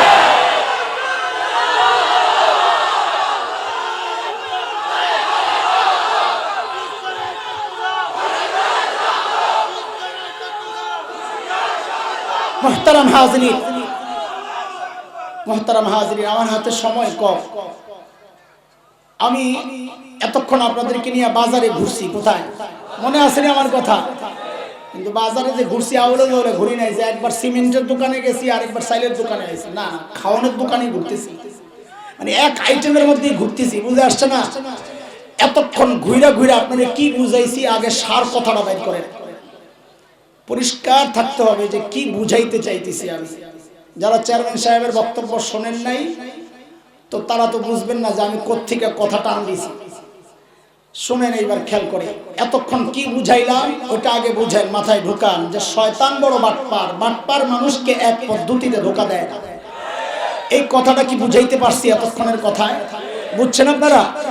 শয়তান মানুষকে এক পদ্ধতিতে ধোঁকা দেয় না। শুরুতে যে আয়াতে কারিমা তিলাওয়াত করেছি সূরা হামিম আস-সাজদা 26 আয়াত, চেয়ারম্যান সাহেব যে আয়াতটা তিলাওয়াত করেছিলেন তার বক্তব্যে শয়তানের কথা, এটা কাফেরদেরকে দিয়ে বলাইছে শয়তান। আল্লাহ জানায়া দিয়েছেন, وقال الذين كفروا لا تسمعوا لهذا القرآن والغوا فيه لعلكم تغلبون। বক্তব্য কয়টা ছিল? কয়টা? এক নাম্বার কোরআন শুনবা না, দুই নাম্বার কাউকে শুনতে। এই বক্তব্যটা মূলত কার? কারণ ইবলিস চায় বান্দাহকে রব থেকে বিচ্ছিন্ন করতে। রাস্তা কি? বলে বান্দাহকে কোরআন থেকে দূরে সরাও, তো বান্দা রব থেকে বিচ্ছিন্ন হইয়া। এই পর্যন্ত কথা বুঝছেন আপনারা? তো বাজার করা শেষ, চলেন এবার খানার টেবিলে হাত মুখ ধুয়ে আসেন। কি বলতে চাই ওটা বুঝে রাখি। নবী আদমকে ধোঁকা দেওয়ার ক্ষেত্রে শয়তান পদ্ধতি গ্রহণ করেছে কয়টা? এই চারটাকে নিয়ে আমি গবেষণা করেছি। আমার কাছে রেজাল্ট আসছে যে শয়তানের ধোঁকার মৌলিক পথ তিনটা। কয়টা? এক পথ হচ্ছে শয়তান নেকসুরতে ধোঁকা দিবে, টুপি টাপি লাগায়া। নেকসুরতে বড় পিসাব, এত বড় পেট, আল্লাহু আকবার, আল্লামাতুদ্দাহা। দেখছেন না পেট কত বড়? সুবহানাল্লাহ। আর দেওয়ানবাগির নাম করেন কেন? আমি কি দেওয়ানবাগির নাম কইছি? আপনারা শুনছেন? তো পিছন থেকে আসতে করে একজন কয় দেওয়ানবাগি, আমি তো দেওয়ানবাগির নাম বলি। পেট কত বড়? আমার এক দোস্ত কয় তুই এর বিরুদ্ধে তুই আর কইস না। আমি তো একসময় খুব বলতাম এগুলোর বিরুদ্ধে। আমগো বহুত গন্ডগোল থেকে বেঁচে গেছে। কি গন্ডগোল? আমাদের মধ্যে কত গন্ডগোল। আমরা হানাফিরা বলি নামাজে হাত বাঁধবে নাভি বরাবর নিচে, আহলে হাদিস ভাইরা কয় বুকের উপরে, কয় এর কোনো গন্ডগোল নাই। কি জন্য? কয় তো হাতি যায়। বুকে বাঁধবো না নাভির নিচে, কয় তো হাতেই পর্যন্ত যায়া। আর বুঝেন নাই? এই পর্যন্ত যায় আর যায় না, এত বড় পেট। সুবহানাল্লাহ। নেক্সট সূরাতে ধোঁকা যেটা শয়তান দিয়েছে, অকাসামাহুমা, কসম খায়া, এটা নেক্সট সূরাতে ধোঁকা। ধোঁকার আরেকটা লাইন হচ্ছে অপব্যাখ্যা। ওই যে বলেছে ফল খাইলে জান্নাতে স্থায়ীভাবে থাকতে পারবেন, এটা অপব্যাখ্যা। ওই যে বলেছে এই নির্দিষ্ট গাছের ফল খাইতে মানা করছে, এটা অপব্যাখ্যা। আরেকটা হচ্ছে অপপ্রচার। অপপ্রচার, এই তিনটা প্রক্রিয়ায় শয়তান ধোঁকা দেয়। ঠিক এখনো এই তিন প্রক্রিয়ায় শয়তানের দোসররা মানুষকে ধোঁকা দেয়। ওই যুগে শয়তান আবু জাহেলদের মাধ্যমে উম্মতকে কোরআন থেকে দূরে সরাইতে যেই পদ্ধতি গ্রহণ করেছিল, শয়তান বাটপার। আপনি মনে করেন না এই যুগের আবু জাহেলদেরকে দিয়া শয়তান একই পদ্ধতিতে মানুষকে কোরআন থেকে দূরে সরাবে। না না, শয়তান বাটপার। এই যুগে আইসা শয়তান তার সিদ্ধান্ত আর তার প্রক্রিয়া পদ্ধতি পরিবর্তন করে ফেলছে। এটাই হচ্ছে আজকের আলোচনার বিষয়বস্তু, যে শয়তান এই যুগে কোন কোন পদ্ধতিতে মানুষকে কোরআন থেকে দূরে সরানোর চক্রান্ত চালাইতেছে। তবে ভাইবেন না যে ভূমিকা সাজাইছি 1 ঘন্টায়, আর খাওয়ার টেবিলে বুঝি আপনাকে আর 1 ঘন্টা আমি বসায় রাখুন না। খাইতে বেশিক্ষণ লাগে না, বাজার করতে রান্না করতে যতক্ষণ লাগে, খাইতে কতক্ষণ লাগে? অল্প। আমি ঝটপট কয়েকটা উদাহরণ দিই শয়তানের এই যুগের ধোঁকাগুলা, কয়েকটা উদাহরণ দিয়ে আমি শেষ করে দিব। উদাহরণ নাম্বার 1, এই ছাত্র জনতা, আলেম ওলামা, খুব ভালো করে বুঝো, তোমার এক ভাই আসছে তোমার চোখে আঙ্গুল দিয়ে দেখায়া দিতে। সচেতন হও, সতর্ক হও, জাগো। কয়দিন আর ঘুমে থাকবা অথবা ঘুমের ভান করে থাকবা? জাগো। হুমকি ধামকি আসবে, লাল চক্ষু দেখবা তুমি। কেউ তোমার হাত ভাঙতে চাইবে, কেউ ঘাড় মটকাতে চাইবে, কিন্তু তুমি তো ইমানদার। এই দেহ আর এই জীবন তো তোমার না। তুমি তো এই জীবনকে জান্নাতের বিনিময়ে মালিকের কাছে বিক্রি করে দিয়েছো, কথা ঠিক কিনা? যেহেতু দিয়েছো, এখন তোমার জীবন নষ্ট করার, তোমাকে হত্যা করার, কষ্ট দেওয়ার হুমকি যদি কেউ দেয়, তুমি তাকে পাল্টা জানায়া দাও, আরে শোনো, এই জীবন আমার কাছে তুচ্ছ, কারণ এই জীবনের বিনিময়ে আমি জান্নাত পাচ্ছি। আমার কাছে ওইটাই টার্গেট। কাজে শুনে রাখ কুলাঙ্গাররা, প্রত্যেকটা তাওহীদ প্রেমী, নবী প্রেমিক ইমানদারের একটাই কথা, সেটা হচ্ছে এই দেহ থেকে এই মাথা বিচ্ছিন্ন করা যাবে, এই সিনা থেকে কোরআন বিচ্ছিন্ন করতে পারবি না, ঈমান বিচ্ছিন্ন করতে পারবি না। আওয়াজ উঠাইতে হবে, কথা বলো ঠিক কিনা?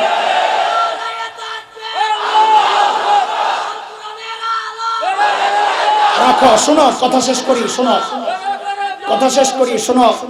উদাহরণ নাম্বার 1, সমাজের সচেতন মানুষ, ভুল বুঝবেন না, আমি কোন দলের বিরুদ্ধে বলি না, ব্যক্তির বিরুদ্ধে বলি না, আমি ইমানদার, দেশপ্রেমিক। দেশের বিরুদ্ধে চক্রান্ত হলে বলা আমার ইমানি দায়িত্ব, আমার দ্বীন আর শরিয়ার বিরুদ্ধে চক্রান্ত হলে বলা, কথা বলা আমার ইমানি দায়িত্ব, কথা বলে। উদাহরণ নাম্বার 1, অপপ্রচারের একটা নমুনা দেখাচ্ছি। কিসের বিরুদ্ধে? কোরআন থেকে উম্মাহকে দূরে সরানোর চক্রান্ত এই যুগের কিছু নমুনা দেখাইতেছে। উদাহরণ নাম্বার 1, আমার ভাই বলেছেন কথাগুলো। চাঁদপুর জেলা, কুমিল্লার পাশে কচুয়া একটা থানা। এই কয়েকদিন আগে একটা ঘটনা ঘটলো। এক উশৃঙ্খল মাদ্রাসার ছাত্র, শিক্ষকের কোন রকমের শাসন তাকে দমাতে পারে না, তার দুষ্টামি। শিক্ষক যখন খুব কঠিন হলো, কঠোর হলে, সে বাবার কাছে যায়, নালিশ করেছে আমাকে মেরেছে। গার্ডিয়ান আসছে, ওটাও আরেক অসভ্য, আইসা শিক্ষককে চার্জ করেছে।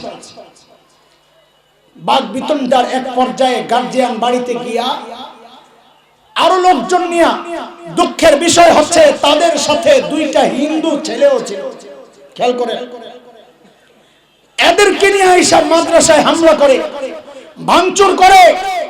ওই আলেমকে, ওই হাফেজকে মিথ্যা তুহমত দিয়েছে বলাৎকারের, যেই ছাত্রের সাথে সে খারাপ কাজ করেছে, মিথ্যা কথা।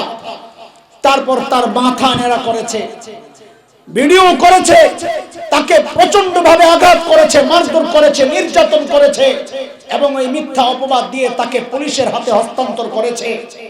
পরে ভিডিও ফুটেজ থেকে, তাদের সিসি ক্যামেরা থেকে, রেকর্ড থেকে পুরো হিস্টরি দেখে এলাকাবাসী সিদ্ধান্ত নিয়েছে যে না, এটা মিথ্যা কথা, এই শিক্ষক নির্দোষ। কিন্তু বিষয় হচ্ছে মিডিয়াগুলো, অসভ্য নাস্তিক মিডিয়ারা এই বিষয়টাকে হাইলাইট করে মাদ্রাসার বিরুদ্ধে অপপ্রচার চালিয়েছে। কেন? সিদ্ধান্ত পরে, আমি শুধু উদাহরণগুলো আগে দিচ্ছি, শুনে। উদাহরণ নাম্বার 1। উদাহরণ নাম্বার 2, বাংলাদেশে সাম্প্রতিককালে আমরা আওয়াজ পাচ্ছি, একটা সিনেমা মুক্তি পাবে। ভারতের এক নায়ক, যার নায়ক হিসাবে অভিনয় করেছে, সেই সিনেমার মধ্যে দেখানো হয়েছে কালিমা খচিত একটা সাইনবোর্ডের পেছন থেকে সন্ত্রাসীরা বের হচ্ছে। কালিমা খচিত সাইনবোর্ডের পেছন থেকে কারা বের হচ্ছে? সন্ত্রাসীরা।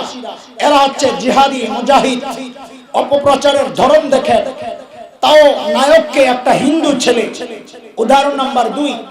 উদাহরণ নাম্বার 3, মুসলমান খেয়াল করেন, বাংলাদেশের জাতীয় দিবসগুলো 16 ডিসেম্বর, 26 মার্চ, 21 ফেব্রুয়ারি স্কুল কলেজ বন্ধ থাকে, খেলাধুলার প্রতিযোগিতা হয় আপনাদের এলাকায়, বাচ্চাদের খেলাধুলার প্রতিযোগিতা হয়। আপনারা লক্ষ্য করে থাকবেন, এখন একটা ইভেন্ট নতুন দেখা যায়, যেমন খুশি তেমন সাজো। আসেনি?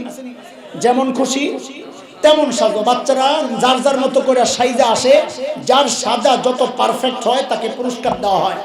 ইদানিং আমরা লক্ষ্য করছি, এই কেউ চ্যালেঞ্জ করলে আমার কাছে ছবি আছে, আমার প্রত্যেকটা কথার পেছনে হয় কোরআনের আয়াত আছে, আর না হয় বাস্তবতার রিপোর্ট আছে, আমার কাছে দলিল প্রমাণ সব হাজির। কেউ চ্যালেঞ্জ করলে আমি তাকে দেখাতে পারবো। ইদানিং আমরা লক্ষ্য করছি, ওই দুইটা ছেলেকে, দুইটা বাচ্চাকে তারা সাজায়। একটা ছোট্ট মেয়েকে যুবতী মেয়ে সাজায় শাড়ি পরাইয়া, আরেকটা ছোট্ট বাচ্চাকে দাড়ি লাগাইয়া টুপি লাগাইয়া হুজুর সাজায়। এরা যায় নাটক করে দেখায় কি, ওই দাড়িওয়ালা টুপিওয়ালা ছেলেটা যুবতী মেয়ের শাড়ি ধরে টানাটানি করে, বুঝায় এটা হচ্ছে 71-এর চিত্র। 71-এ হুজুররা, রাজাকাররা এইভাবে আমার যুবতী মায়ের ইজ্জত হরণ করেছে। উদাহরণ নাম্বার 4, খেয়াল করেন, ফিনিশিং এ যাচ্ছি, মাওলানা আসতেছে, বয়ান হবে বড় চমৎকার, আমি তো ভাঙ্গা গলার মানুষ। খেয়াল করে উদাহরণ নাম্বার 4, আরে মুসলমান চোখে আঙ্গুল দিয়ে এই অসঙ্গতিগুলো একটু দেখায়া দে। এই 3-4 দিন আগে বিবিসি থেকে কাদির কল্লোল, আমার এবং এই যে আমার ভাই আসতেছে আল্লামা হাবিবুল্লাহ মাহমুদ কাসিমি দামাত বারাকাতুহুল আলিয়া, আমাদের দুইজনের সাক্ষাৎকার নিয়েছে। তারা জিজ্ঞেস করেছে মাহফিল কেন বন্ধ হচ্ছে বিভিন্ন জায়গায়। আমরা বলি তা আমরা জানি না। বলে সেখানে রাজনীতির আলাপ হয়। তো আমি বলেছি, রাজনীতি মানে আপনারা কি বুঝেন? আলেমের জিম্মাদারি সময়ের সমাজের অসঙ্গতিগুলো আঙ্গুল দিয়ে ধরিয়ে দেওয়া। জায়গা দেন, হযরতকে জায়গা দেন, চেয়ার দেন। চেয়ার ছিল যে একটা চেয়ার দেন। আচ্ছা এই পাশে যেহেতু মুরব্বী বসা, এই পাশে দেন না, পিছনে না। চেহারাটা দেখুক না, মানুষ শান্তি পাবে। এতক্ষণ একটা বড় মুসিবতে ছিল আমার লয়া।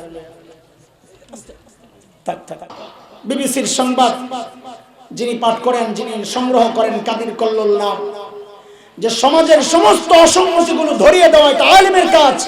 রাজনীতি বলতে আপনারা কি বুঝেন? একজন দুর্নীতি করে, দুর্নীতির বিরুদ্ধে বললে দুর্নীতিবাজ বলে এটা রাজনৈতিক বক্তব্য। একজন সুদ খায়, ঘুষ খায়, সুদ আর ঘুষের বিরুদ্ধে বললে সে খেপে যায়, বলে এটা রাজনৈতিক বক্তব্য। কারো অবস্থার বিরুদ্ধে বললে সেটাকে রাজনৈতিক বক্তব্য বানায় দেয়। যদি এটা রাজনৈতিক বক্তব্য হয়, এই রাজনৈতিক বক্তব্য দেওয়া আমার জন্য ফরজ, এটা আমার জিম্মাদারি। উদাহরণ নাম্বার 4 আমি শেষ করতেছি, খেয়াল করেন।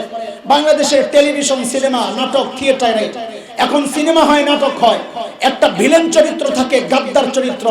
ওই চরিত্রকে সাজায় কেমনে? ইদানিং আমাদের কাছে খবর আসতেছে, ওই চরিত্র সাজায়, তার মুখে একটু দাড়ি লাগায়া দেয়, মাথায় একটা টুপি।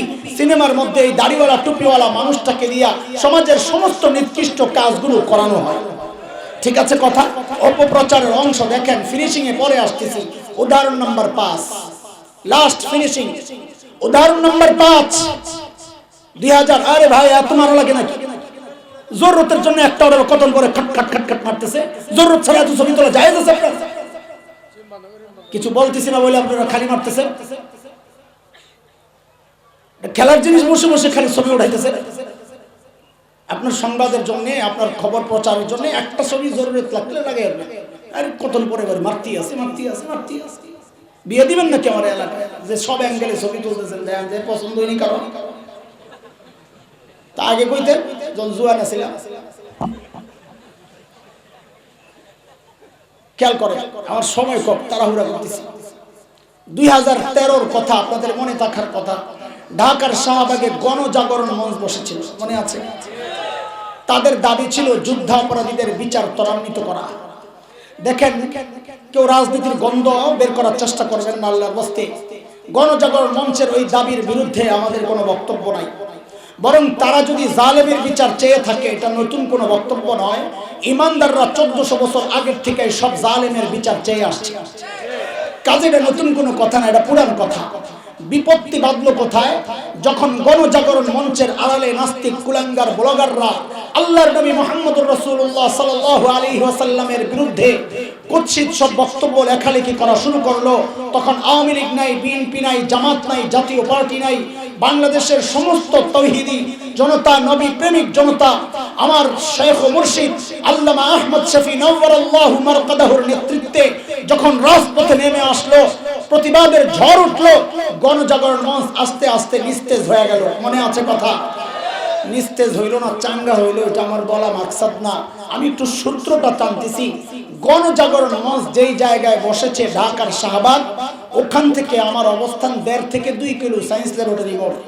আমি সবচেয়ে কাছের মানুষ গণজাগরণ মঞ্চের, কাছে মানে জায়গার কাছে, আবার এক আপনজন মনে করেন না। তো গণজাগরণ মঞ্চের উত্তাল সেই দিনগুলোর উত্তাপ আমার শরীরেও লাগে, লোকজন আসা যাওয়া করে, দেখি বুঝি। একদিনের ঘটনা আপনাদেরকে শোনাচ্ছি। ঢাকার সায়েন্স ল্যাবরেটরি মোড়ে নিউ এলিফ্যান্ট রোড, ওখানে একটা লম্বা ফুট ওভার ব্রিজ আছে, পায়ে হেঁটে রাস্তা পার হওয়ার যে ব্রিজ। একদিনের ঘটনা, আমি উত্তর দিক থেকে ব্রিজে করে উত্তর দিক থেকে দক্ষিণ দিকে আমার গন্তব্য। এক যুবতী মা তার ছোট্ট বাচ্চাকে নিয়ে দক্ষিণ দিক থেকে উত্তর দিকে যাচ্ছে। তাদের বেশভূষা, গেটআপ, সেটআপ, পোশাক পরিচ্ছদ এগুলা দেখে, সাজগুজ দেখে, গালে উল্কি লাগানো, মাথায় পতাকা, জাতীয় পতাকার কাপড় বাঁধা, এগুলা দেখে আমার বুঝতে কষ্ট হয় নাই যে এরা গণজাগরণ মঞ্চ থেকে আসছে মাত্র। এতে আমার কোনো আপত্তি নাই। একজন মা তার সন্তানকে নিয়ে গণজাগরণ মঞ্চে গেছে, সন্তানের হৃদয়ে দেশপ্রেম জাগ্রত করবে, এটা করতেই পারে, এটা তো মায়েরই কাজ। ঈমানি চেতনা জাগ্রত করবে, এটা তো মায়েরই কাজ। আপত্তি এটা না। বিপত্তির জায়গাটা হচ্ছে ওই যুবতী মা তার ছোট্ট বাচ্চাকে নিয়ে যখন আমাকে ক্রস করছিল, তখন ওই ছোট্ট বাচ্চাকে শিখায়া দিচ্ছে, আমাকে দেখায়া বলার জন্য, বলো বলো বলো, তুই রাজাকার, তুই রাজাকার, তুই রাজাকার। খেয়াল করেন বিষয়টা। এই ছোট্ট বাচ্চা গণজাগরণ মঞ্চে গিয়ে জেনেছে রাজাকার এক দুষ্ট চরিত্রের নাম, রাজাকার সন্ত্রাসী লুটেরাদের নাম, রাজাকার ধর্ষক আর ডাকাতের নাম। কিন্তু সে জানতো না রাজাকার দেখতে কেমন, হাট্টিমা টিম টিম, তারা মাঠে পারে ডিম, তাদের খাড়া দুটো শিং। রাজাকার বলতে এমন কোন প্রাণী কিনা সে জানতো না। মা শিখায়া দিচ্ছে রাজাকার মানে হচ্ছে দাড়িওয়ালা আর হুজুর, টুপিওয়ালা হুজুর, এরাই হলো রাজাকার। এরে দোস্ত, আমাদের স্পষ্ট কথা, কথা ক্লিয়ার। উদাহরণ আমার 5টা দেওয়া, সব দেওয়া শেষ। ফিনিশিং এর কথা শুনেন। এইবার ভাই যা আয়াত পড়েছিলেন, আমি কেন পড়লাম, কেন এই কথাগুলো বললাম, খেয়াল করে শেষ এই কথাগুলো শুনেন। 1971-এর মুক্তিযুদ্ধ তো দাড়ির বিরুদ্ধে হয় নাই, বলে 71-এর মুক্তিযুদ্ধ তো টুপির বিরুদ্ধে হয় নাই। 71-এর মুক্তিযুদ্ধ ছিল জালেমের বিরুদ্ধে মজলুমের প্রতিরোধ। কথা বলেন ঠিক কিনা? ইতিহাস আমরাও পড়েছি, তোমরাও আরেকবার পাঠ করো। বহু মুক্তিযোদ্ধা অভিযানে বের হওয়ার সময় 2 রাকাত সালাতুল হাজত পড়ে বের হতো, এই ইতিহাস আমাদের জানা। আমরা গর্বের সাথে লক্ষ্য করেছি, কয়েক বছর আগে এক সংগঠন মুক্তিযোদ্ধাদেরকে সম্মাননা ক্রেস্ট দিয়েছিল।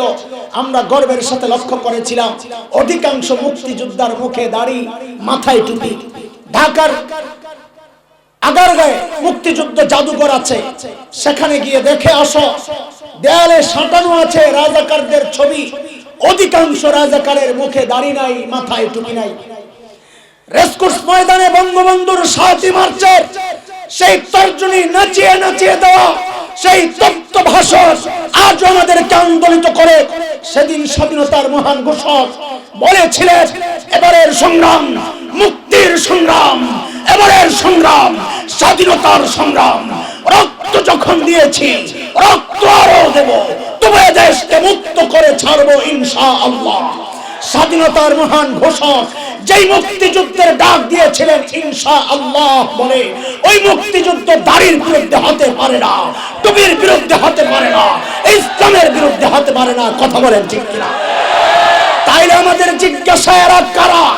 যারা মুক্তিযুদ্ধকে দাড়ির বিরুদ্ধে দাঁড় করাতে চায়, যারা মুক্তিযুদ্ধকে টুপির বিরুদ্ধে দাঁড় করাতে চায়, যারা আলেম ওলামার বিরুদ্ধে সামান্য ছোটখাটো তুচ্ছ ঘটনাকে বিশাল আকারে প্রচার করে মাদ্রাসার বিরুদ্ধে অবস্থান নিচ্ছে, এরা কারা? খোদার কসম, এর সাথে আওয়ামী লীগের সম্পর্ক নাই, বিএনপি, জামাত, জাতীয় পার্টি কোন রাজনৈতিক দলের সম্পর্ক নাই। এরা হচ্ছে যুগের আবু জাহেল। ওই যুগের আবু জাহেলদেরকে দিয়া শয়তান ডাইরেক্ট বলাতো, লা তাসমাউ লিহাযাল কুরআন ওয়ালগাউ ফি, কোরআন শুনবা না, কাউকে শুনতে দিবা না। শয়তান বড় বাটপার। এই যুগের আবু জাহেলদেরকে দিয়া শয়তান কাজ তো ওইটাই করায়, কিন্তু বক্তব্য পরিবর্তন করেছে, সিস্টেম পরিবর্তন করেছে। অপপ্রচার, মিথ্যা কথার মাধ্যমে, অপব্যাখ্যার মাধ্যমে শয়তান এমন একটা কাজ করছে, আস্তে আস্তে একটা নষ্ট প্রজন্ম তৈরি করছে, যাদের অন্তরের মধ্যে দাড়ির প্রতি ঘৃণা ঢুকায়া দিচ্ছে, টুপির প্রতি ঘৃণা ঢুকায়া দিচ্ছে। কেন? যারা এই প্রজন্ম আস্তে আস্তে দাড়িওয়ালা থেকে, টুপিওয়ালা থেকে দূরে সরে যায়, আলেম ওলামা থেকে দূরে সরে যায়, আস্তে আস্তে কোরআন থেকে দূরে সরে গিয়ে শয়তান তার মিশন বাস্তবায়ন করবে। আলেম থেকে বিচ্ছিন্ন করে, কোরআন থেকে বিচ্ছিন্ন করে শয়তান তার চূড়ান্ত টার্গেট বাস্তবায়ন করবে, মানুষকে, বান্দাকে রব থেকে বিচ্ছিন্ন করে দিবে। এর অবস্থা আমাদের স্পষ্ট কথা। বাংলাদেশে ইসলাম কচুরি পানার মতো ভেসে আসে নাই। এই দেশের ইঞ্চি ইঞ্চি মাটি আমার বুজুর্গদের সেজদার সাক্ষী, কথা বলেন ঠিক কিনা? এই দেশের ইঞ্চি ইঞ্চি মাটি সেজদার সাক্ষী, চোখের পানির সাক্ষী, কথা বলেন ঠিক কিনা? এই জমিন থেকে কেউ কোরআনী শিক্ষা নিশ্চিহ্ন করতে আসবে, আমরা স্পষ্ট করে জানাইয়া দিতে চাই। 1971 দেশ মুক্তির জন্য একবার মুক্তিযুদ্ধ হয়েছে, ঈমান রক্ষায়, দ্বীন রক্ষায়। যদি আরেকটি যুদ্ধের প্রয়োজন হয়, আবারও যুদ্ধ হবে, আবারও যুদ্ধ হবে, আবারও যুদ্ধ হবে। আল্লাহ তাআলা আমাদেরকে সমস্ত চক্রান্ত বুঝার তৌফিক দান করেন এবং এগুলা উপলব্ধি করে সতর্ক সচেতন হওয়ার তৌফিক দান করেন। বলেন আমিন। আমি আর কথা বাড়াবো না, আমার ভাইয়ের কাছে ফ্লোর দিয়ে চলে যাব। ওই আমার চেয়ারম্যান সাহেব যে আয়াত তিলাওয়াতের মাধ্যমে আমাকে যেই বিষয়বস্তু ঠিক করে দিয়েছে, আমি ওই বিষয়ের উপর কথা বলার চেষ্টা করেছি, ব্যাখ্যা দিয়েছি। কেউ ভুল বুঝবেন না, আমরা দেশপ্রেমিক, আমরা দেশ বিরোধী নই, আমরা আওয়ামী লীগের বিরোধী নই, আমরা বিএনপির বিরোধী পক্ষেও নই, আমরা কাউকে ক্ষমতা থেকে নামাতেও চাই না, আন্দোলন করি না, আমরা কাউকে ক্ষমতায় ওঠানোর আন্দোলন করি না।